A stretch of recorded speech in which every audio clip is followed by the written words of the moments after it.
पापों, प्रातः का जो स्नान है सभी पापों से हमें मुक्त कर दे। रात में अनजान में जो कोई अपराध हुए हैं, गलत सोच लिया, गलत बोल लिया, कुछ ऐसा है, प्रातः स्नान करते ही पद्म पुराण कहता है कि स्त्री पुरुष निष्पापी हो जाता है।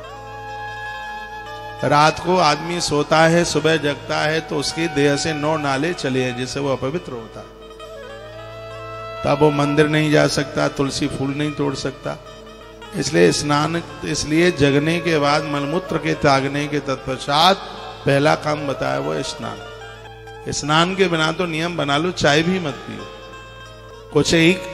कुछ ही समय करके देख लीजिए, बदलाव देखिए, परिवर्तन देखिए।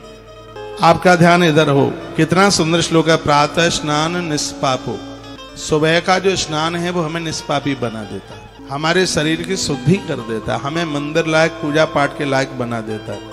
तो प्रातः स्नाने निष्पापो, प्रातः का जो स्नान है वो हमें पाप रहित बना देता है। नरो न निरयम ब्रजेत, उन्हें कभी नरक का मुंह नहीं देखना पड़ेगा। तो प्रातः स्नान के बाद भले ही थोड़ी देर बैठें पर कुछ चीजों का दर्शन करें। किस किस का दर्शन करें? कच्चे दूध का दर्शन करें, शहद का दर्शन करें, घी का दर्शन करें, चंदन का दर्शन करें, सुपारी का दर्शन करें और यज्ञोपवीत जनेऊ का दर्शन करें। उन्हें नरक का मुंह नहीं देखना पड़ेगा। प्रातः के समय में इनका दर्शन इतना शुभ है। शहद का दर्शन बहुत शुभ है, कच्चे दूध का दर्शन बहुत शुभ है, घी का दर्शन बहुत ज्यादा शुभ है। वर्णन है इसमें। उन लोगों को कभी नरक जाना ही नहीं होगा, नरक का रास्ते का चुनाव नहीं करना होगा, इतना प्रभाव है। प्रातः का स्नान ये अद्भुत है, हमें निष्पापी बना देता है, नरक जाने से हमें बचा लेता है। तो रोजाना सुबह स्नान कीजिए, समय पर स्नान कीजिए और कामों को फिर बाद में कीजिए।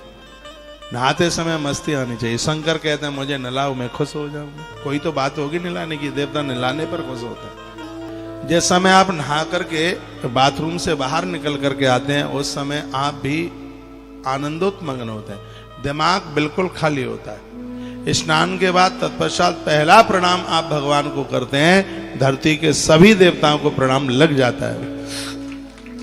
नहाने के बाद पहला काम कीजिए, भगवान को प्रणाम करें और सब काम बाद में। स्नान के बाद भगवान को प्रणाम, 3 बार गंगा का आचमन। कल आपने गंगा मातम में सुना है, ओम केशवाय नमः, माधवाय नमः, नारायणाय नमः बोल करके उसमें एक तुलसी का पत्र डाल लो तो और आनंद आ जाएगा। कल हमने गंगा महात्म्य में एक कथा सुनाई। एक धर्मश्व नाम का एक ब्राह्मण था, रोजाना गंगा नहाने को जाता, उधर से जल लेकर के आता।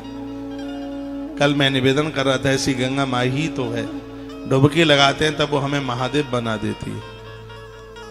क्योंकि जब आप डुबकी लगाते हैं तब गंगा जी आपके सिर के ऊपर होती है और गंगा महादेव के सिर के ऊपर है। जब गंगा आपके मस्तिष्क के ऊपर होती है तब आप साक्षात शिवरूप हो जाते हैं। नहाने के बाद जब कमंडल में आप जल भर लेते हैं, केटली में जल भर लेते हैं गंगा जल, उस समय आप ब्रह्मा बन जाते हैं। इसलिए क्योंकि गंगा ब्रह्मा के कमंडल में है। इसलिए जब आप चलते हैं गंगा जी से बाहर निकलते हैं, गंगा जी आपके पांवों तक नीचे होती है, घुटने के नीचे होती है।